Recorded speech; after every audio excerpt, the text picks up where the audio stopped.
right. Well, today we have Ray Silva. He's originally from the coastal chapter. I think he's originally from Illinois, but he moved back to Illinois to be with his family and everything up there. We really did enjoy him and his photography while he was down there. He's still a member of the GNPA, still somewhat active in our chapter and keeps tabs on our chapter. And for those that don't know him personally, I'll just go ahead and read his bio real quick. Y'all may have seen it in the introductory information for the webinar. Let's see, Ray Silva. He is a retired chemical engineer, originally from New England, but lived in Virginia, South Carolina, Illinois, and Georgia. Currently residing in Central Illinois. He's a member of the GNPA Coastal Chapter, Champaign County Camera Club, and the Photographic Society of America. His photographic works have been exhibited in shows from Chicago to Savannah. Ray has 2 prints that have been accepted into the Stan and Ansel Adams Footsteps competition for 2021. And he also markets his photography online through Fine Art America. He enjoys landscape, nature, and also astrophotography. And he's a past presenter of the Everett Center for the Arts, GNPA Coastal Chapter, Coda Romer's Camera Club, Champaign County Camera Club, and the University of Illinois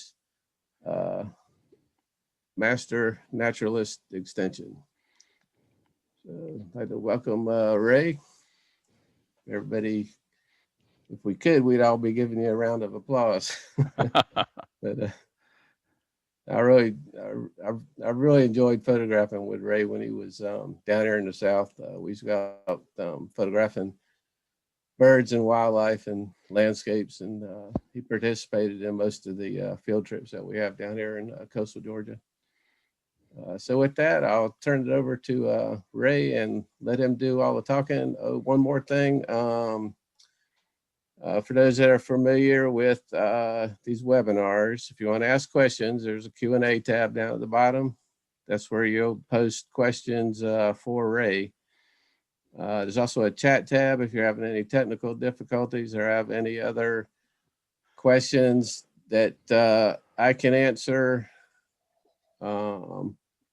Put those in the chat box. All righty. Ray, go ahead and take over, and I will back out for now. Okay, good morning, everyone. Nice to be invited to present this morning for the GNPA. I know there's some coastal chapters members watching or listening in, and there may be some others around the state, but I appreciate the opportunity. Topic today is tips for bird photography. There's been a number of presentations on bird photography. It seems to be fairly popular, but I wanted to try to do something a little bit different. There may be some repetition in here, but I'd like to point out some tips in here that perhaps that I haven't heard in some other presentations. So hopefully you can get something out of this.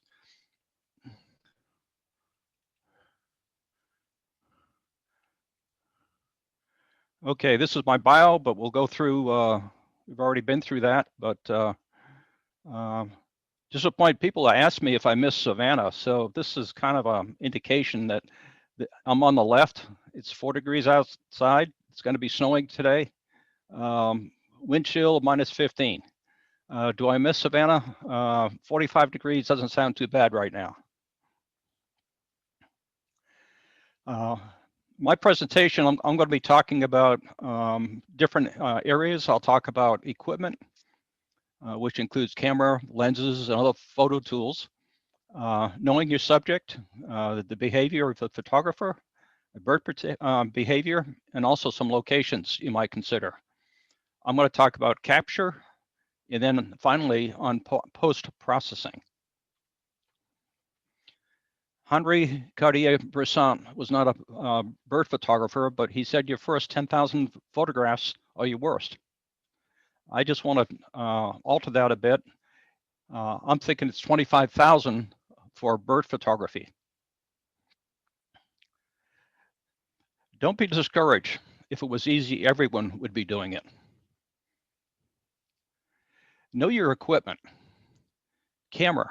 I'm going to talk about camera modes, autofocus points, AF area selections, AI servo characteristics, exposure compensation, a histogram, and understanding depth of field.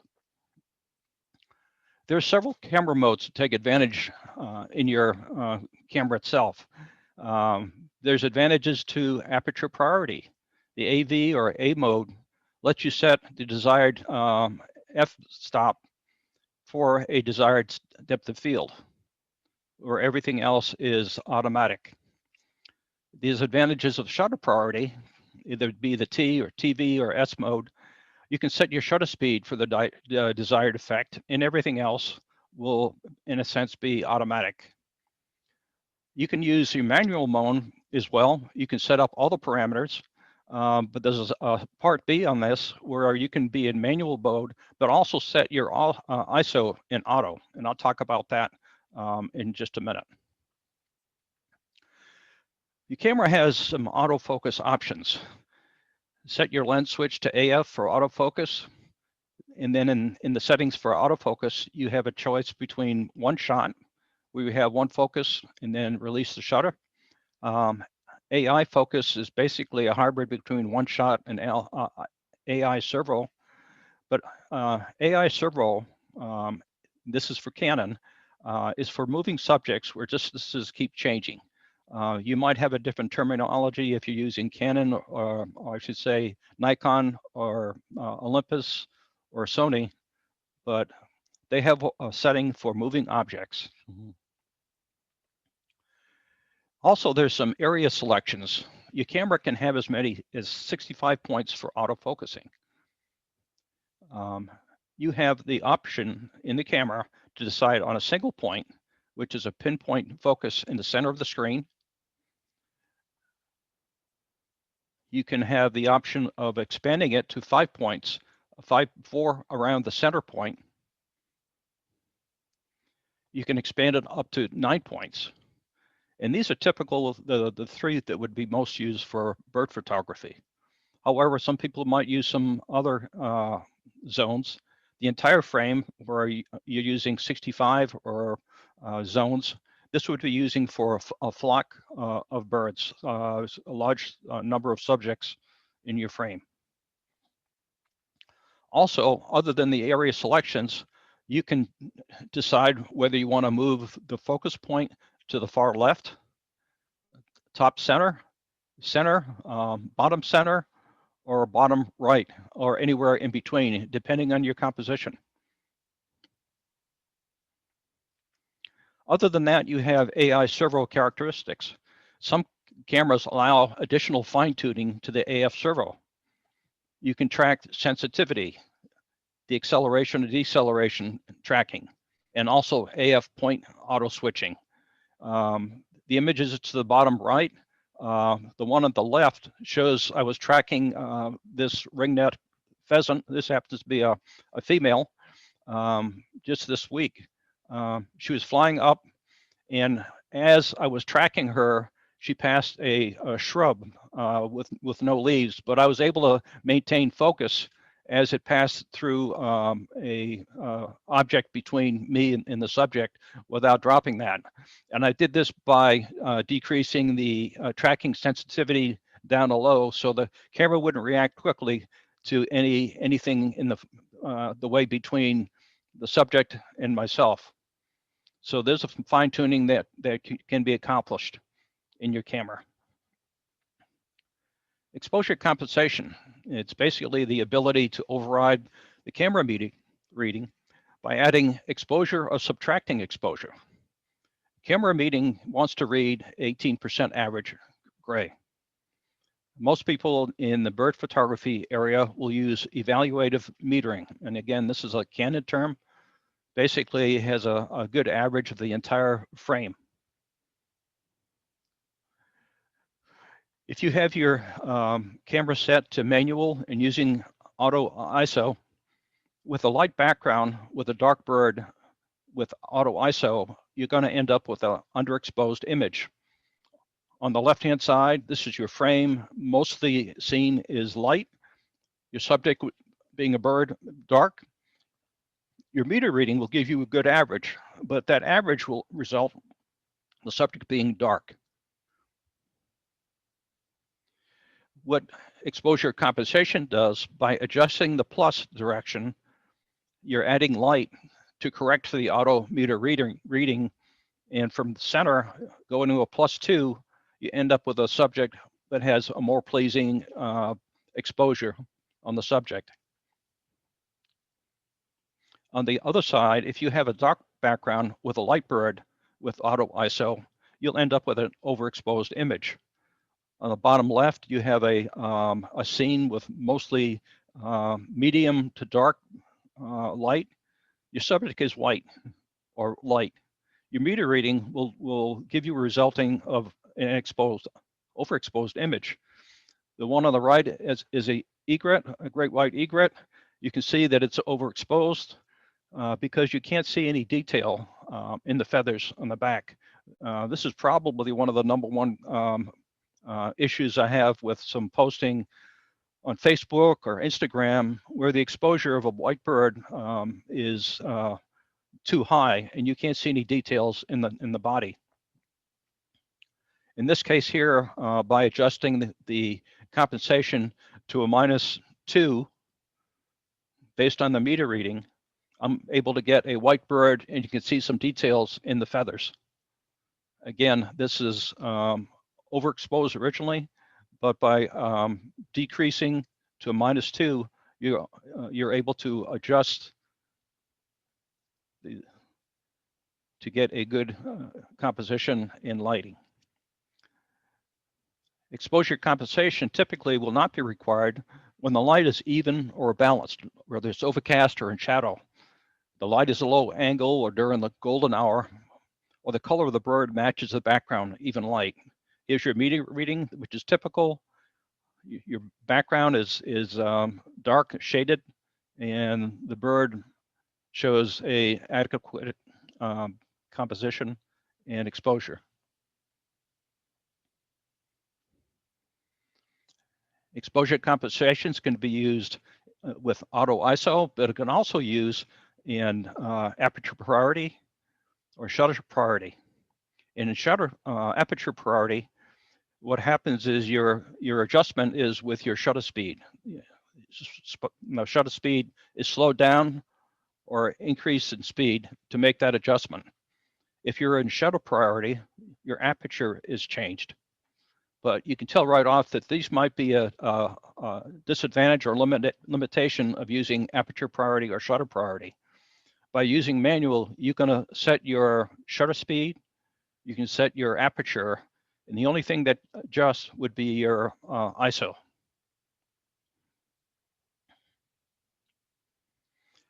Let's talk about histogram. It's one of the most useful tools in a DSL or mirrorless camera. Here's your histogram in the bottom right. You can read and evaluate histograms and always get some data from the far. You want to get some data to the far right in box in the histogram. You want to be right of center, but you don't want to go so far as to hit this wall here. Going from dark to white or light, you don't want to have this information touching the far right. That will indicate that there's some blown out highlights.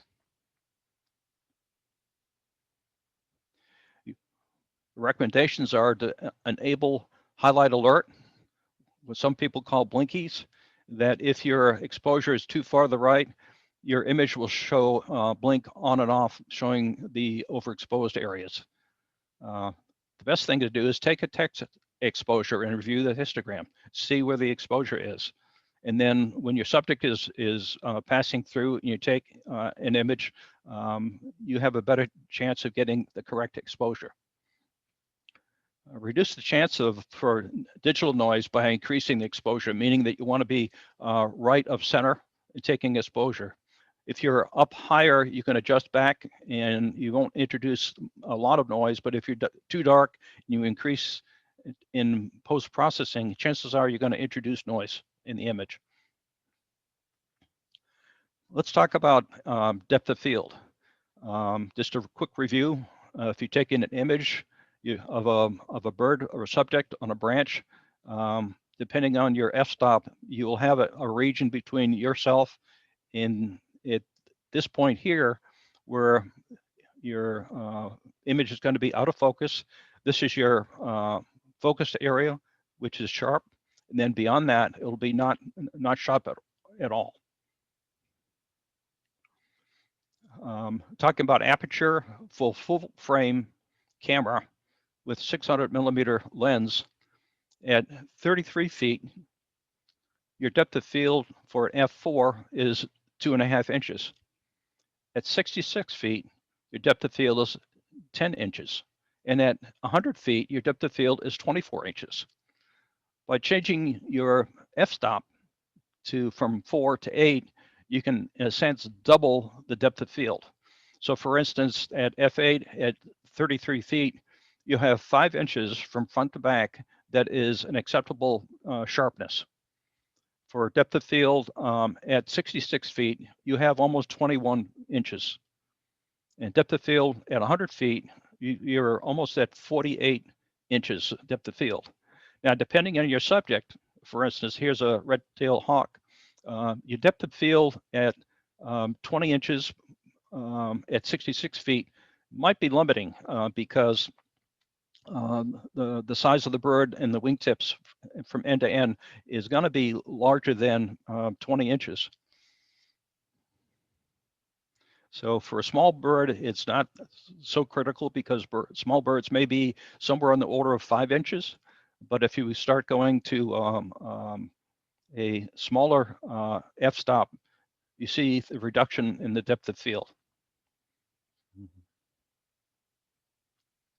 How can you get a soft background? Well, the correct depth of field. There's several ways to do this. Increasing the distance between yourself and the subject will create a soft background. Increasing the distance between the subject and the background will also do that.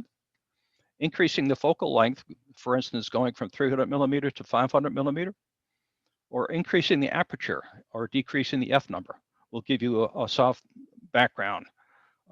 You can use one or a combination of these features to help improve the background or soft background compared to the subject.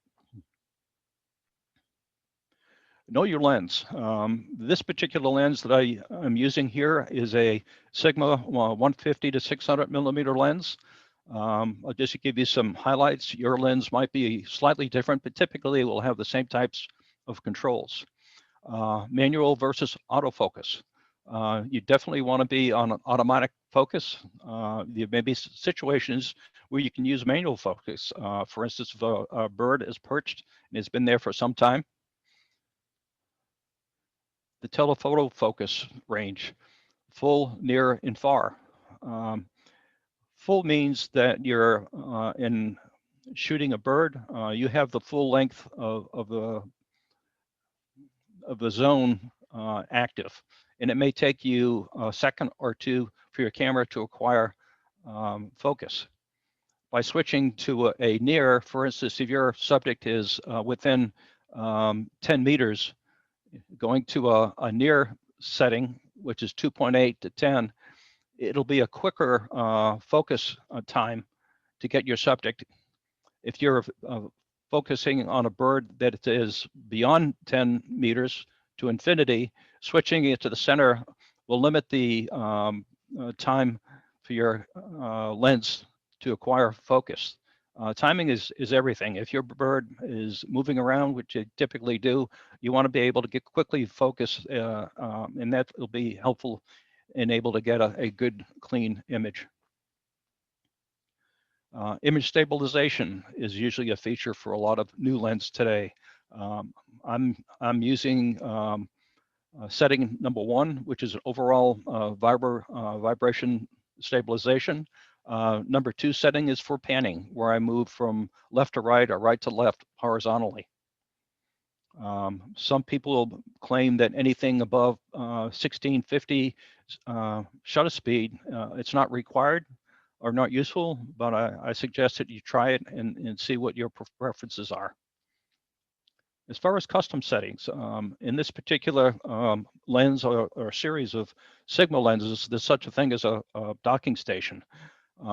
You can take your camera, attach the docking station into your camera in the software program that allows you additional customization of your lens. For instance, I have set C1 custom for a quicker reaction time for focus. Also on the custom settings, you can fine tune the focus settings of your lens for your particular camera as well. Teleconverters are used to give you more reach to your subject.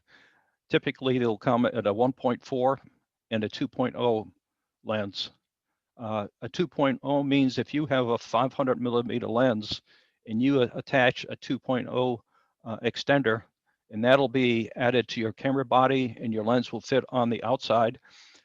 This will give you, instead of a 500 millimeter reach, but you'll have a 1,000 millimeter reach.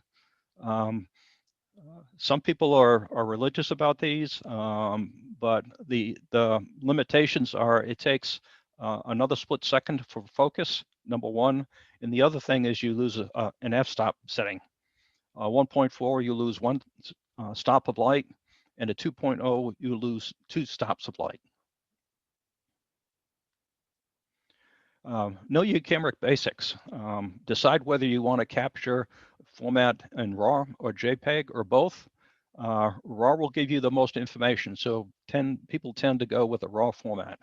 Memory cards are for storing images. People sometimes overlook, but check out the write speed for memory card.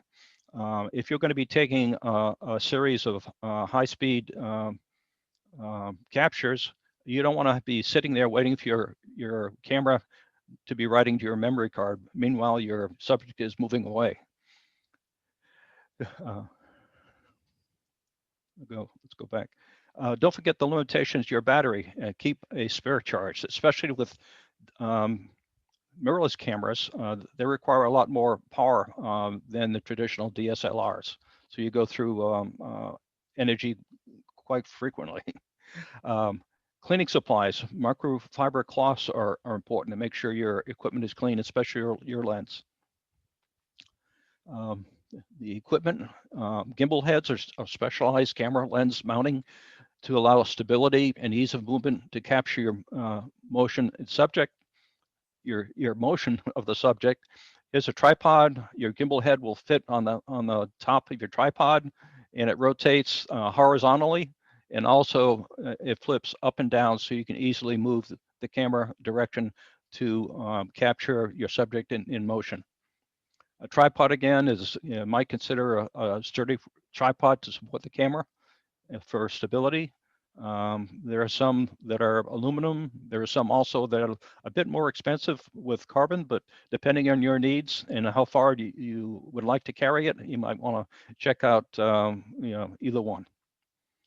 Camera straps are used to securely hold the camera and lens, especially when walking around. Some nature photographers tend to walk around and do a lot of handheld shots rather than trying to carry a tripod and gimbal head with them. Remember the exposure triangle? That's one of the basics for photography. Don't forget about the ISO. If you need to change your settings, but don't forget about using ISO as another leg of your exposure triangle. You can keep your shutter speed and your f-stop as is and adjust your ISO to capture a good exposure. Should you use manual or auto ISO settings? These things you might want to consider. Metering off the gray sky or brown or green grass will give you a good average exposure setting to start with. Typically, shutter speeds for birds of flight somewhere around 2 thousandths of a second to 32 thousandths of a second for sharp flight shots. Shoot in the burst mode, high frames per second.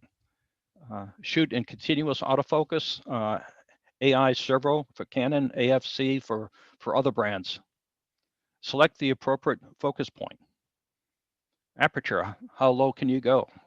Some lenses will go as low as 4.0, but some might have some limitations of 5.6 or 6.1 or whatever.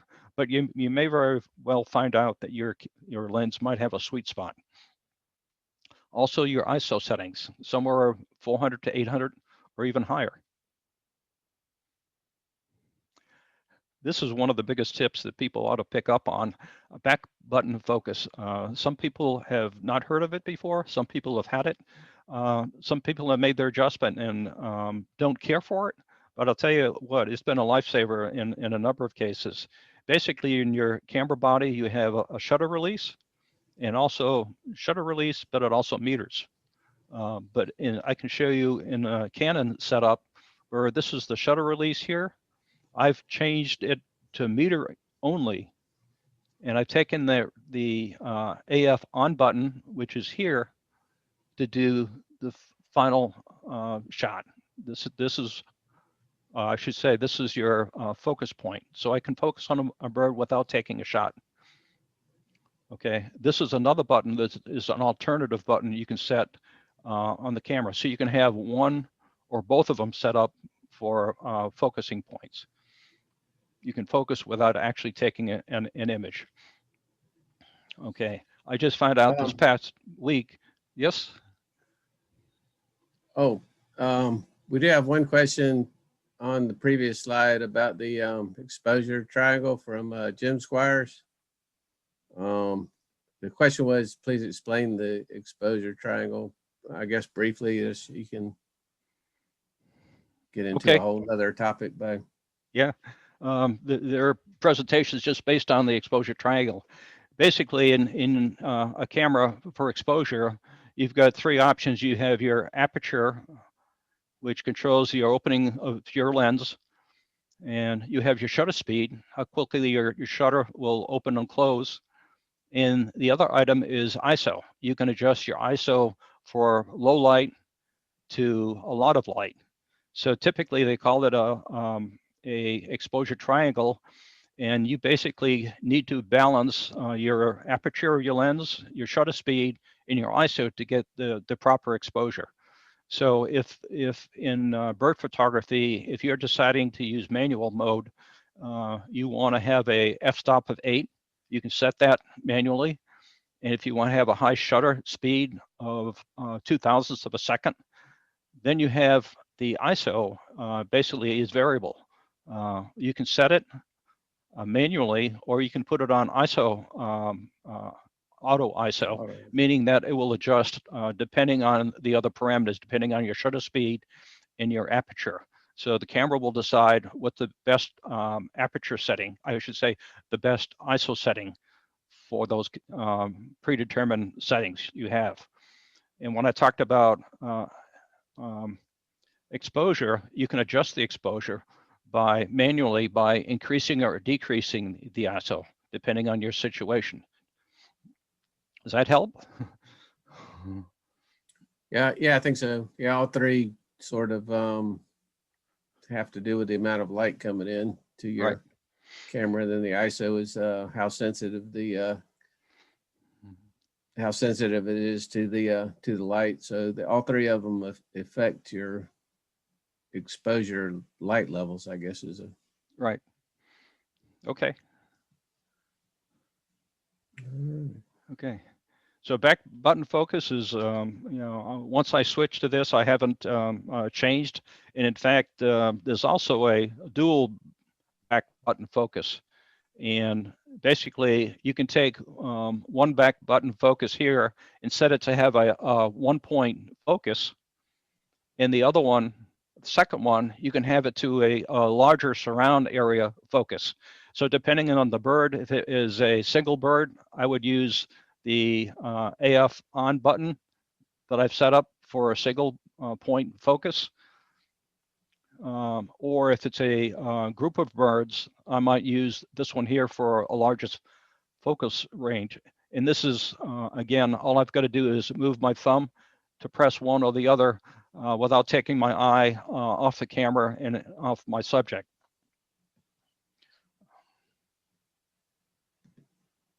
Okay. AF selection points and depth of field. Your active focus points may depending on the size of your subject or movement or the location on the tree, for instance. I used a single point for this particular one, a kingfisher on a line, because it was a relatively small bird. And this on the right-hand side, there was a group of pelicans. I used a wider automatic focus area. Here, a little bit more detail. Here's the 1 point. We can set up the single point in the center. And again, you can move this before you take your shot. Here's the expanded area where you have 4 points with the center one here, or 5, which is an expanded area. Or you can go to a surround area where you have multiple points, for instance, in birds in flight. So these are options that you can set in your camera. And the trick is to, once you get good enough, you should be able to look through your eyepiece, and with your fingers without looking away, you can change the area depending on the situation. AF point selection and depth of field. Active points may depending on the size of your subject, movement, location. Here's a picture of a great blue heron. He was moving behind some reeds, and I was using the single point to watch his eye, and I was able to get that in focus. If I didn't have the single point, for instance, my camera would look at the reeds before the bird and focus on that, and the bird would be blurry, and I would not be able to do it by using the surround focus points. So I used a single point, look for the eye, and get this image. If you had a large area with some birds, a flock, for instance, you may want to use the wider focusing point in the far corner here. Shutter speeds, portrait shots, stationary subjects, 250th or 500th of a second is a particular of a American tree sparrow that happened to be on the ground, not making a whole lot of motion, but I can take a slower shutter speed to get that portrait shot. But for instance, birds in flight, we're talking about 1600 or 3200 second to catch a bird in flight.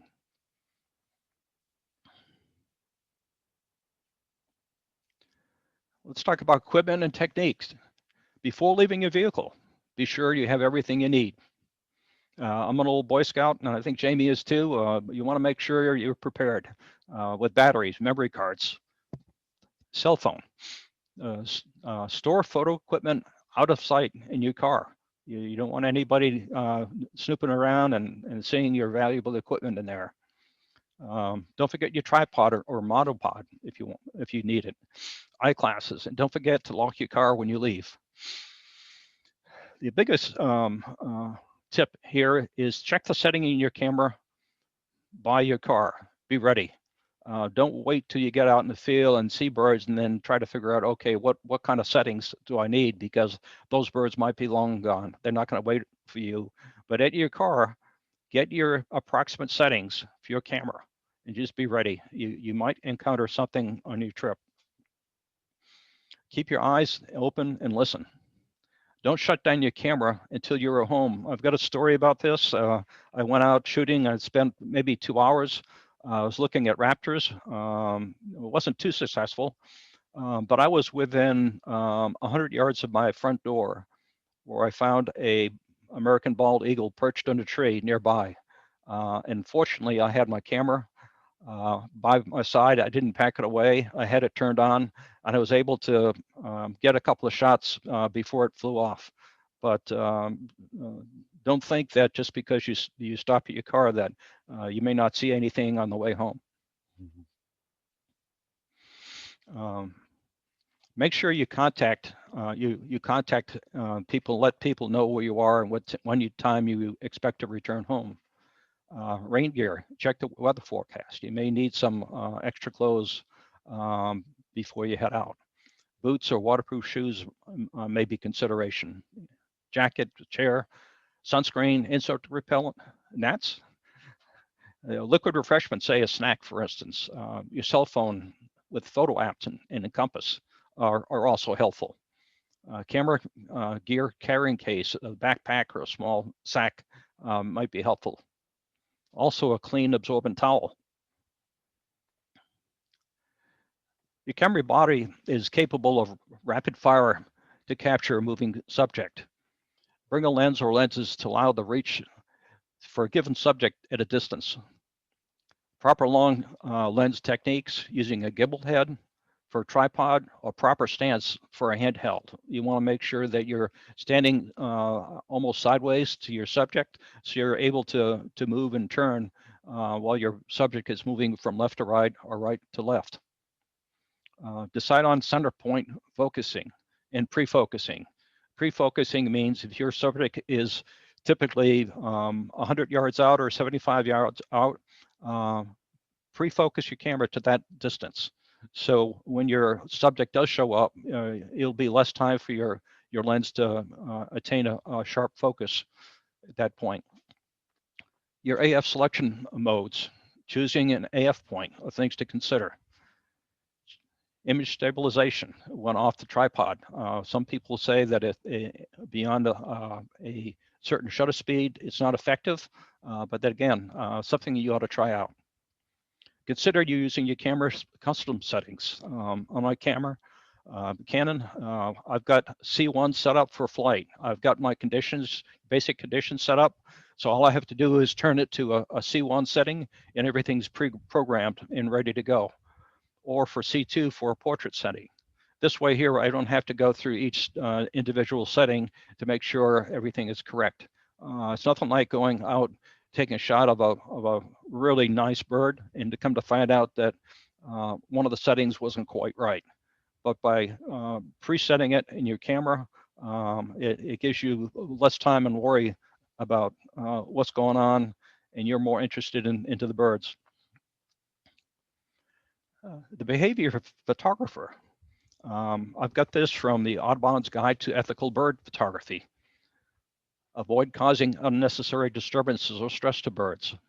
Nesting birds are sensitive, especially in beach settings. Respect private and public properties. Luring birds closer to you should be done responsibly. If posting online, do not share specific locations. Well, some people might ask why. If you know any birders, they are very sensitive to species in the area. If there's something rare or nesting, they are concerned about posting specific locations. You might have a lot of so-called non-birders or a lot of spectators that go out and might disturb the bird in the nesting area. So don't be specific. Typically, if you know birders and they know you, being responsible, they might share that information to you. And that's happened to me in a few times.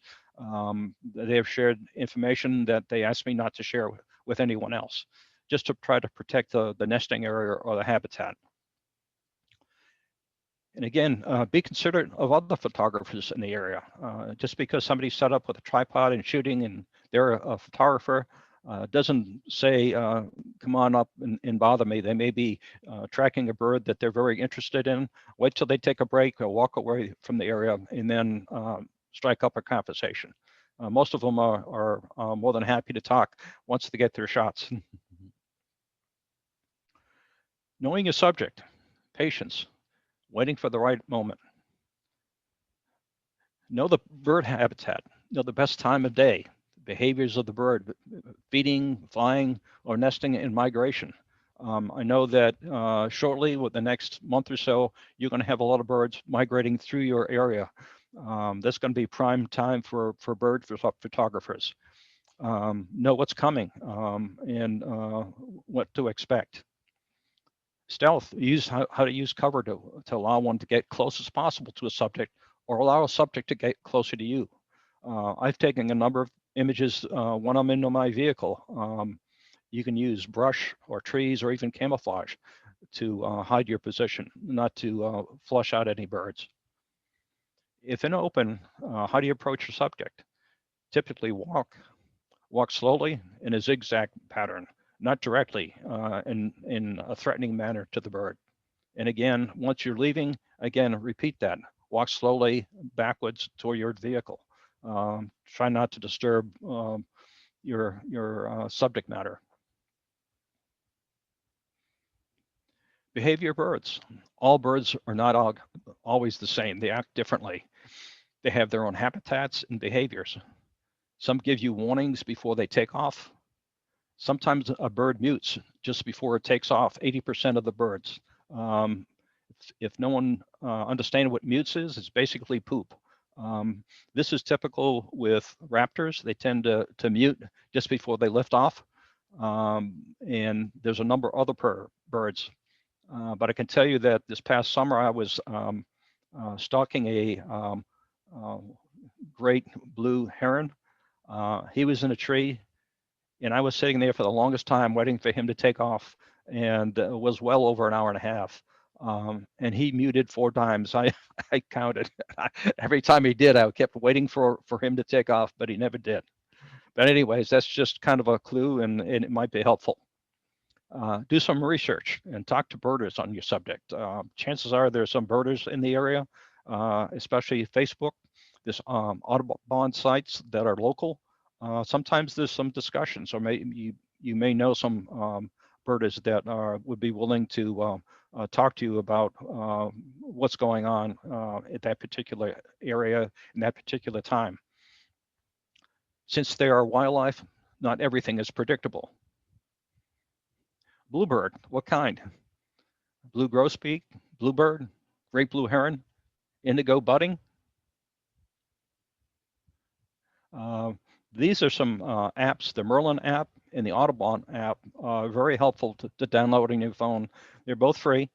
I've used the Audubon probably more frequently than anything else. What happens is it'll show you a species, and it'll give you some details about habitat and migration. And so far, they've been pretty accurate as far as describing the species and habit. Your best locations, backyard, or your neighbors with permission, local state parks, forest preserves, national wildlife refuge, farmlands, and zoos. And I'm going to include the alligator farm in St. Augustine. I was amazed at how close you can get to a number of different birds, especially in the nesting area. I think March, April, May, June are some good times to go to see some nests building. And you don't need a 500 millimeter lens. You can probably get some good shots using a 200 millimeter lens. Locations, again, around streams, rivers, lakes, and ponds. The best times are at daybreak and at sundown, or when feeding activity is at its peak. This American white pelican I caught in the afternoon, for instance, and they just happened to be feeding along a river, and they couldn't tell what time of day, but they were hungry and they started feeding, and there was a number of there enjoying the activity on the river. I wish I could tell you one set of camera settings that you could use for all bird photography, but for this black and white warbler, he was sitting perched on a tree, and I would use one set of conditions for him, but a second later, he's jumping and moving off.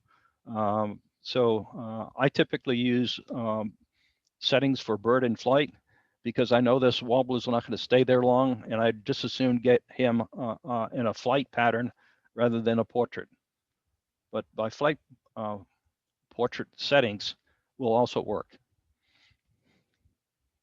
Here again is a great blue heron portrait shot. He's over a lake, and I waited there for a good while for him to take off, and it finally did. I just happened to be lucky that he was flying in the direction parallel to my vehicle, and I was able to get some sunlight on his head. He could have flown the other direction, and I would have been all a waste of time, but sometimes you luck out. Okay, you're ready for capture. Okay, the aperture settings from 4.0 to 11. Typically, f.8 is one of your sweet spots for your lens. Shutter speed 1600 to 4000. Again, typically 2000 to 3200. Autofocus modes, AI servo, auto tracking, high-speed drive modes, 6 to 10 shots per second or higher if you have a body that will go that high. Image quality, definitely raw. This captures the most information. ISO, maximize your ISO range, especially for auto ISO. In your camera body, you can limit the ISO range, but you want to extend that ISO range just in case you need it for a particular subject in setting. Auto white balance, it can be adjusted in post, so not to worry so much about that. Definitely back button focus, pre-focus lenses, and set your limit for your lens for near range or far range. Shooting techniques, test shot to check the exposure.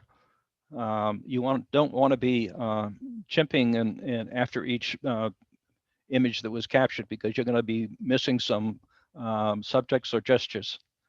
Handheld, a monopod, or gimbal head, depending on your desire. I do use a gimbal head at times when I know there's a subject or subjects. They're going to be at one location for a period of time. But I've generally been using handheld. And from a car, I can use handheld and rest it on my window just for some stability. Some people recommend a prone or getting low eye level shots. Have the sun at your back if possible. Again, the wind at your back because birds take off into the wind. Be aware of your subject's background. You want to have it as neutral as possible to get a nice soft background. Look for behavior. Focus on the subject's eye. See if you can get that gleam.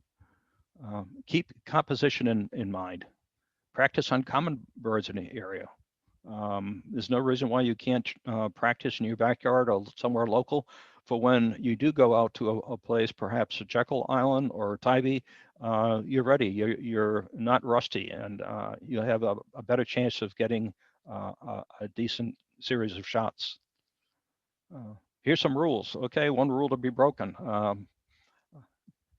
Here's a rule of thirds. Here I've got the subject's eye in one of the corners here for the rule of thirds.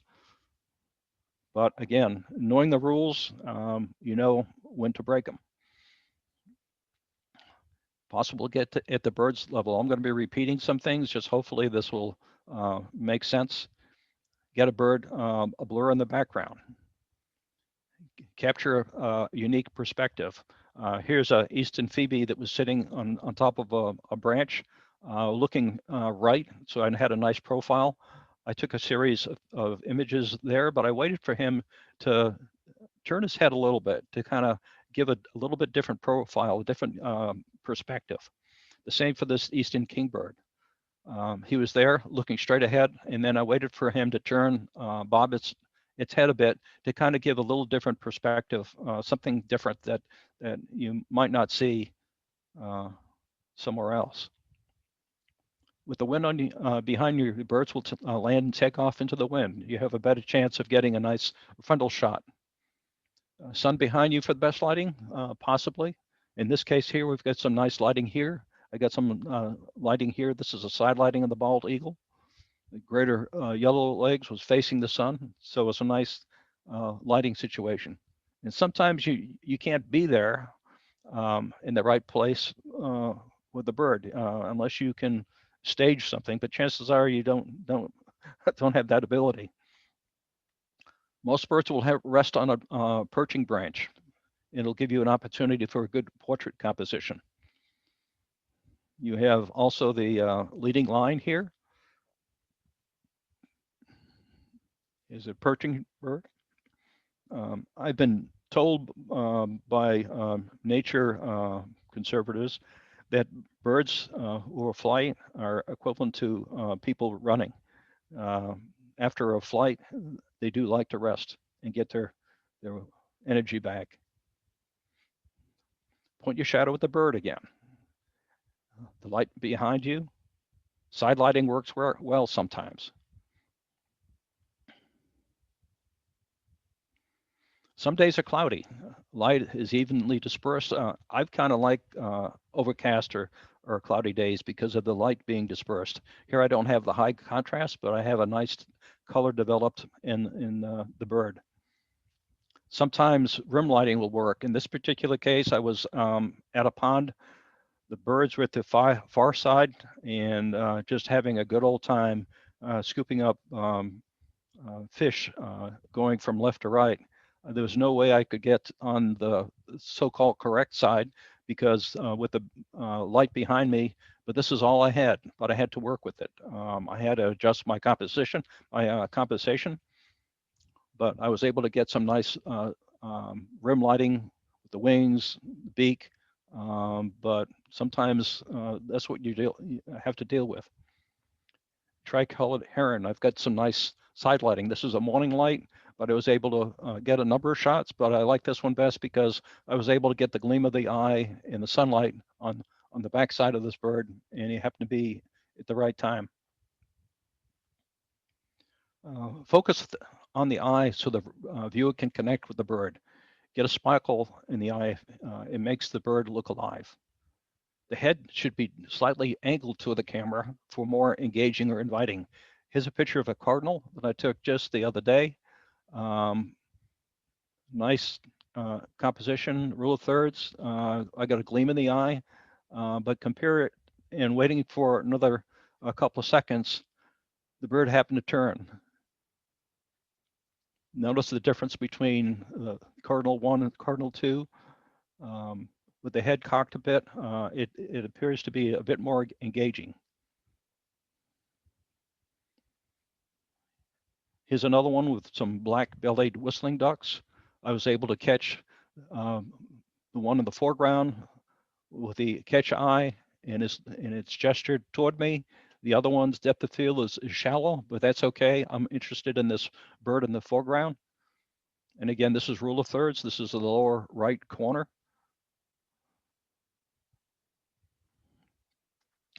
Again, focus on the eye, get a sparkle. Is the Cape May warbler. It took me a while. He had several positions, but eventually he turned his head to the right direction, or I was able to get a gleam in the eye and a gesture toward me. Again, with this ringneck pheasant, again, waited for it to turn. I didn't wait, but I just kind of spent some time observing. I had him running right to the left, and finally he stopped, turned around, and I was able to catch that image. But let's break some rules. We talked about getting the eye of the bird. Sometimes I like to get the backside of birds only because you can see the structure of the wings and feathers. And sometimes you can see the color of the wings, especially with ducks. A bald eagle, this particular one, I was able to catch it flying away from me, but you can clearly see his catch being held in his talons.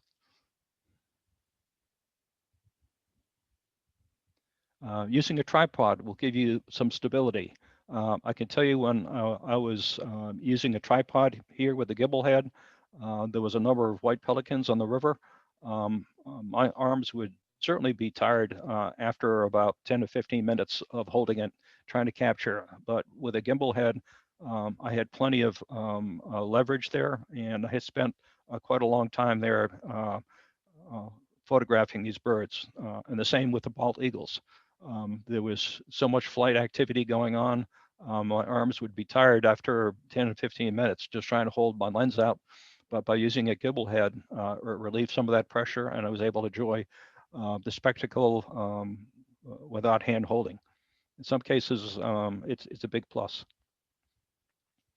Shooting in the morning light, you get a warm glow. There's no harsh shadows, so to speak, and there's tended to be more activity. Light is cleaner. I know people have seen white pelicans, but have you seen them walking across icy river? This happened to be January. I was shocked to find these pelicans. I thought for sure they'd be flying south, but some were just hanging around, and it took me a number of shots to get to this group walking in, with their wings out, all in unison. Again, getting a soft background, distance between the bird and the background is far enough. Here's a bird on a limb, soft background. Again, here's an indigo bunting again, using a longer lens. I ended up shooting somewhere about a 5.6 perhaps for these, but the background is nice and soft. Again, gleaming in the eyes, and these eyes there's no gleam there, but it has focused directly to you. Try to get to on the eye level with the bird. It's your world that they're trying to connect. Here's a great black-backed gull gestured again on ice on a river. For birds in flight, typically you want to get your subjects not overlapping. Here are 3 geese that are flying. A number of times you'll see them in flocks, and it's difficult to catch them separated. I'll talk about that in a few minutes. But in this particular case, I broke the rule. But for some reason, I like this because there's some separation between these two and the one here. And I entitled this one, Wait for Me. But it kind of works for me because you can see the heads of the birds in the front. So there's really no confusion. You know that there's 3 birds in this photo. Sometimes you can't separate birds in flight. This happens to be some snow geese. I wish I was able to catch more of them, but there was about an estimate of 10,000 snow geese in this particular area. What's interesting about them, they tend to be settled in the water, and for whatever reason, 1 or 2 start taking off, and the entire flock takes off, and they fly around for about 3 or 4 minutes. They finally settle down for about 10, 15 minutes, and all of a sudden they repeat. They all take off and fly in unison around and around, and they finally settle down. Art Porras from Canon, he says, when unexpected things happen, push the shutter button. Watching the behavior. Is a snowy owl on the left-hand side sitting on top of a telephone pole, and watching him, waiting, and sure enough, here's a gesture, him just standing up and fluffing his wings. There's nothing wrong with the picture at the left, but the one on the right shows some behavior. Something that you don't usually catch. It only took a few seconds, and he finally settled down to his perch position. Push the shutter button, watch the behavior. This is probably one of the most unusual captures that I've had. This is one of a series. Typically, pelicans dive in the water and feed it off fish, but this particular one is catching a fish in mid-air. This happens to be an Asian carp. They tend to jump out of the water when they're startled. And these pelicans, this one in particular, there are several other shots that I have where they're just sitting around waiting for these fish to jump up, and they just dive after them.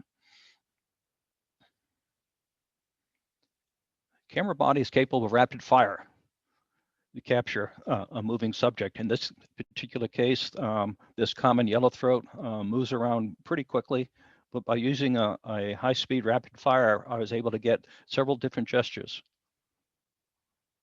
And I'll show you my favorite one in a minute. Another technique is panning shots. I took these last week. I used 1/40th of a second. And you say, well, wait a minute, you told me to use a fast shutter speed, but using a slower shutter speed, you're able to capture the birds, and you can see some blur motion on the wings, indicating some motion of the bird. Here's a mallard duck coming into land, trying to get the body sharp, but here's the wings that are moving at a high rate of speed. But it gives you a different perspective on birds in flight. As soon as it warms up a little bit, I think I'll go out and try this again. It's best to use a gimbal head for this. I happen to be using a monopod. I just grabbed a monopod and went out and decided to try it later on, but I had a gimbal head in the car, and next time I'll use my gimbal head to try it and improve my technique. Don't crop too tight. Zoom out and wait for it to take off enough. Well, here's one of my shots that I thought I had, but guess what? I didn't guess at the direction it was going to fly. Sometimes you can catch. Here's an eastern bluebird in flight. Again, don't clip the wings. Don't crop too tight. In looking at a bird, you think that you might have a nice portrait, and all of a sudden he does move, the wings open up, and you may very well clip them because you're not expecting it, or you don't allow for that bird to take off. In this particular case, Dickasil was taking off to the left. I had a sense that that's the direction it might fly, and I was able to catch this flight. Great blue heron. Their wingspan is quite wide. You can get one perched. You can tightly focus on them, but once he starts moving, chances are you're going to have to back off and extend your I say change your focus a bit to allow to get the bird in and get your bird in flight.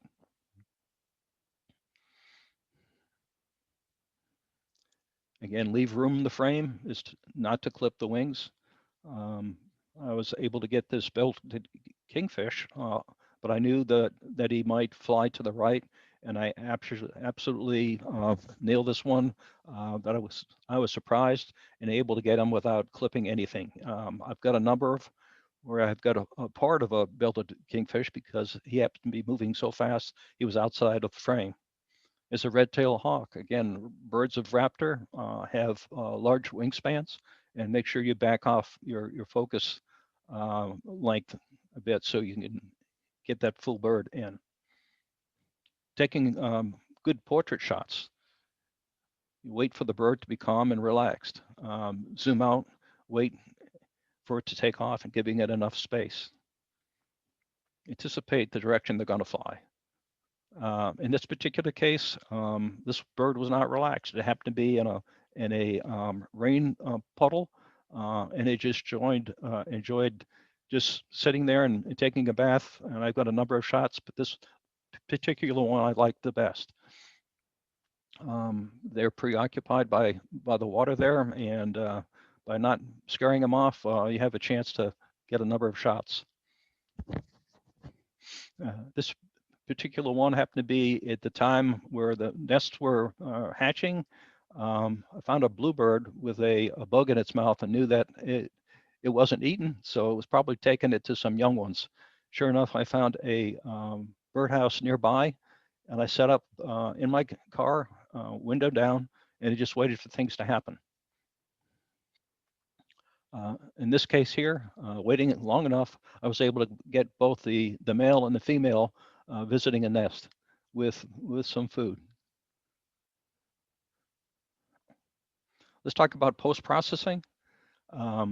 First of all, I download images from storage, open Adobe Lightroom, I evaluate the image using the develop module. I use for overlay to view different compositional guidelines, and then I decide on a crop.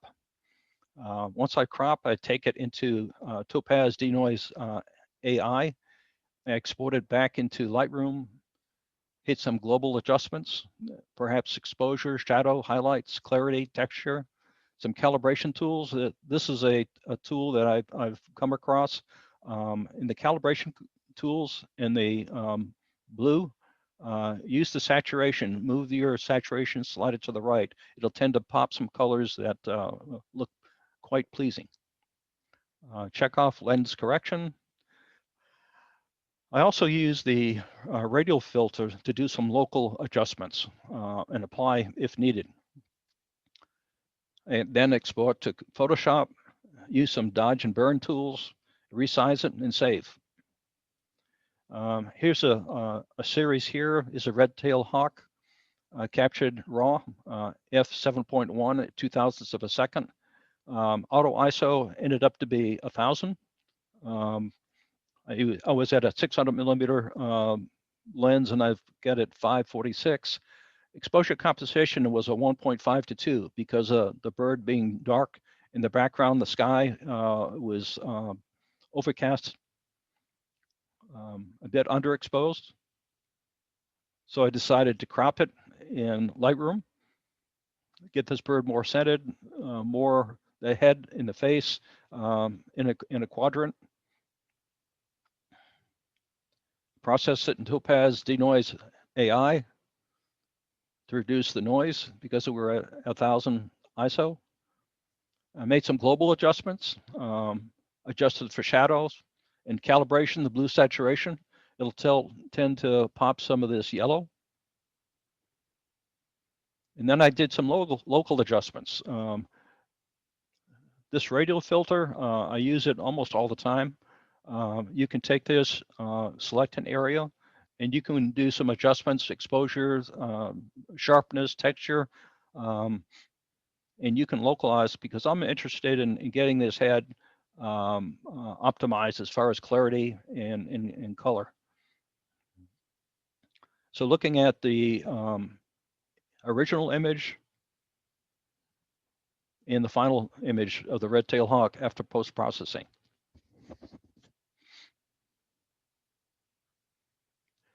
Here's an osprey that I found. Jimmy was asking me about ospreys. I was able to capture at f8 to a 2500 shutter speed, ISO 2500. This was, again, auto ISO. Exposure compensation of a 1.5 or 2. I could have gone to a 2.5, perhaps 3. It was an overcast day. There's a lot of shadow here. And this particular, I've got several shots, but this particular one I selected for demonstration to give you an idea. Okay, what can you do with this? So I decided to crop this down. I used Topaz denoise because of the high ISO. And I used some global adjustments for shadows. And then I used a radial filter to add some sharpening and decrease shadow around the head. So the head being in shadow, I wanted to lighten it up so I can accentuate it. I took this in Photoshop, and this tree bothered me. So I ended up using content-aware fill to remove the tree. And once I removed the tree, I did some dodge and to highlight some of the areas of the bird and accentuate their eye, lighten his eye up a little bit, just subtly. And this is the difference between the original capture and the final image. Here's one. This was terribly underexposed, but this is the raw capture. This bird was overlooking Route 66. I passed him quickly, didn't see him till the last second, and I ended up trying to turn around, come back, and drove back toward him just close enough so I didn't want to flush him, but I was able to take an image.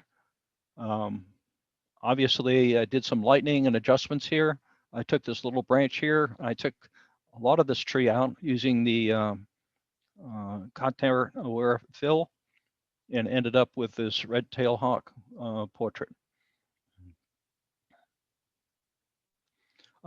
These are some references. I'll point out some people that I tend to follow and use as reference.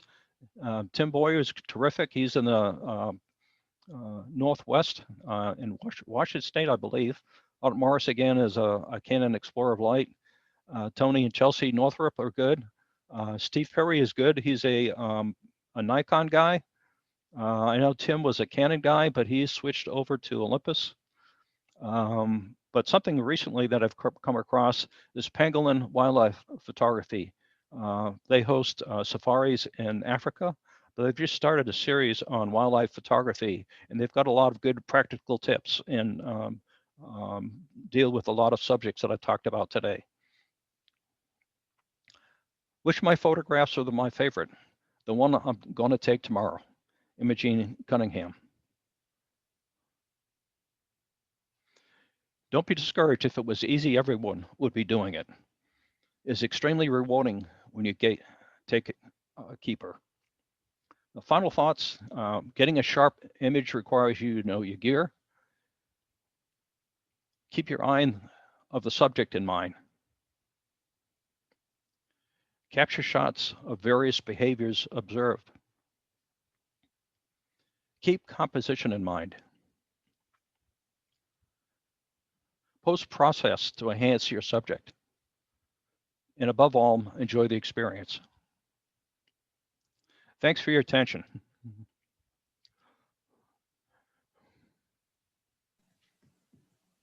Thanks a lot, Ray.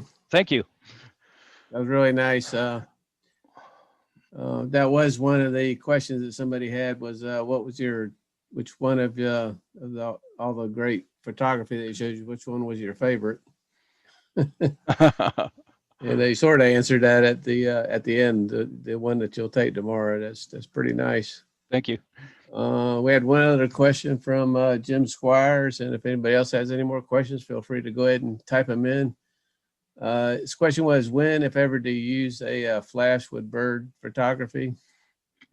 Okay, that's a good question. Fill flash? Yeah, that's a good question. I do have a flash. I tend not to use it. I don't know, ethically, I feel that a flash might interfere with a bird. But in following some of these bird photographers, the professionals, some of them are using flash successfully.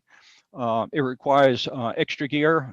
It also requires something that will extend the flash. I don't know, I have a difficult time just to take pictures in natural light rather than worry about another factor. Some people do it, but most of my photography is either walking around and from a car, and that's some extra equipment that I've got to worry about.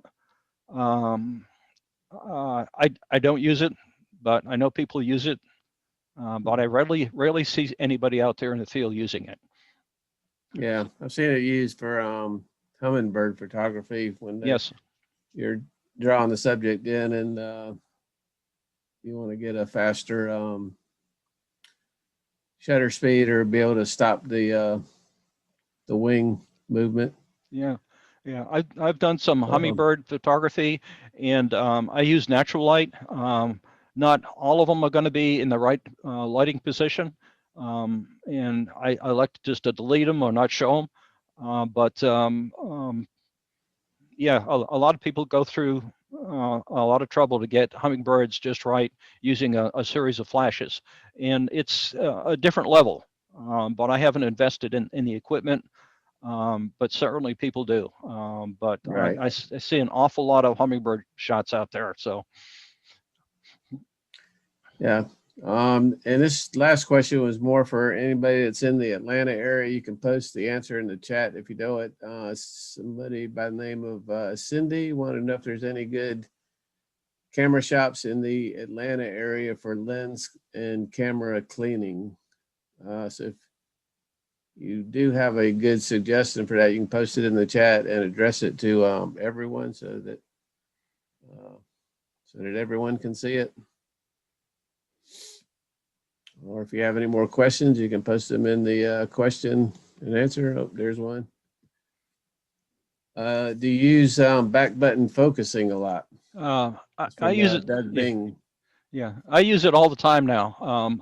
Once I find out about the technique and adjust it, it might take some getting used to. But once you start using it, there's no question. I ran into a photographer recently that he was not familiar with it, but I was trying to explain if you see a bird perched on a tree, you can worry about focusing on it before you take a snapshot of it. You don't need to release your shutter. So it's really two different buttons, where if you use your shutter button, I just have trouble finding a halfway point for attaining focus and then getting a capture. So it's a matter of practice, but once you do, I've used it all the time now. Yeah, once you try it, it's actually easy to get used to it, and once you try it, you probably will never go back. There are some other instances when the back button focusing really comes in handy. For example, if the bird is in the bush, so to speak, with some branches in front of it, it's hard to focus on it, and you can try to manually focus it with the back button, but if that don't work, you can adjust the lens manually and get the bird in focus. And then when you press the shutter speed, it's not going to refocus on, on those branches in front of them.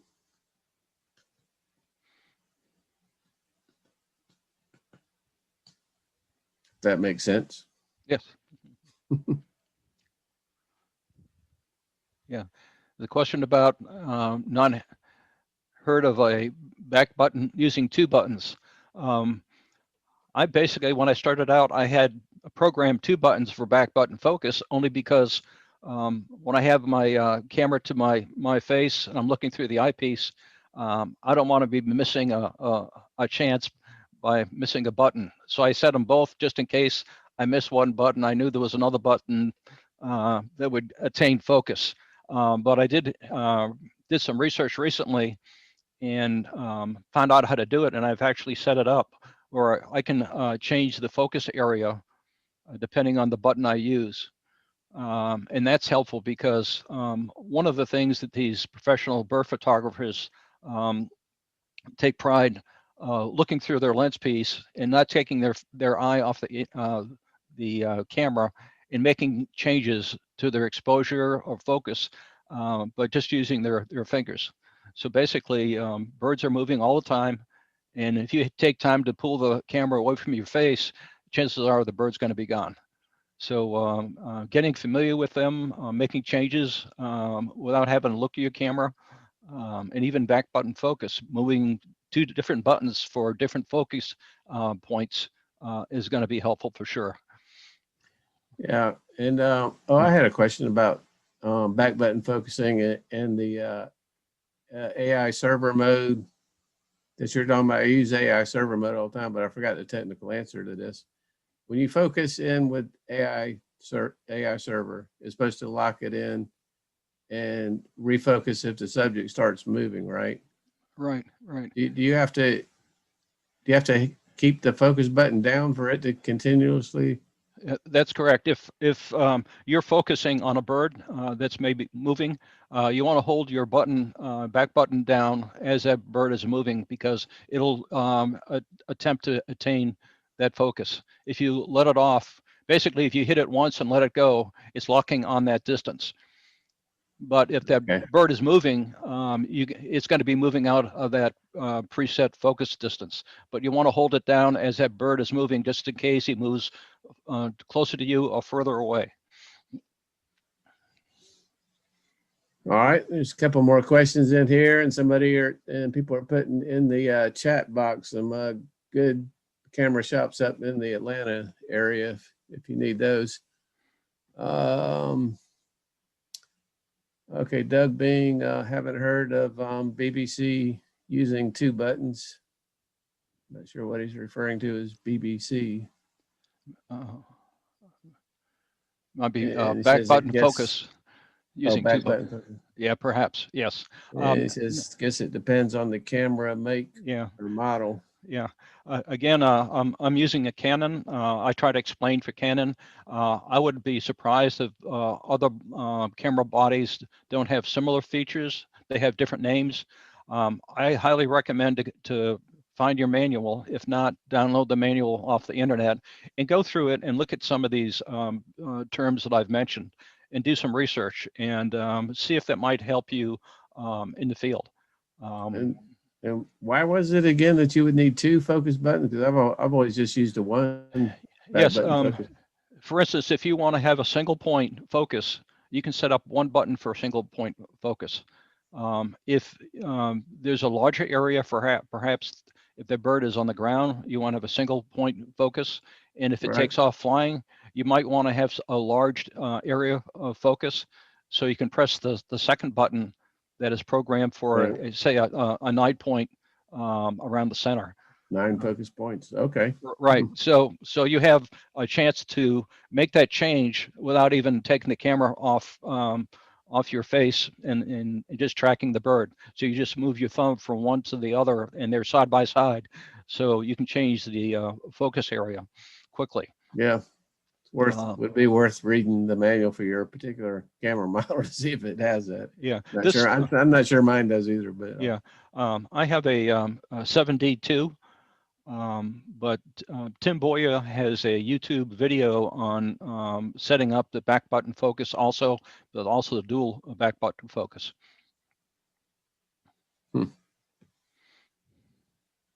That's interesting. All right. Again, we appreciate it. It's always nice to see you again. Enjoyed it. Nice seeing you, and give my regards to the rest of the group that I can't see.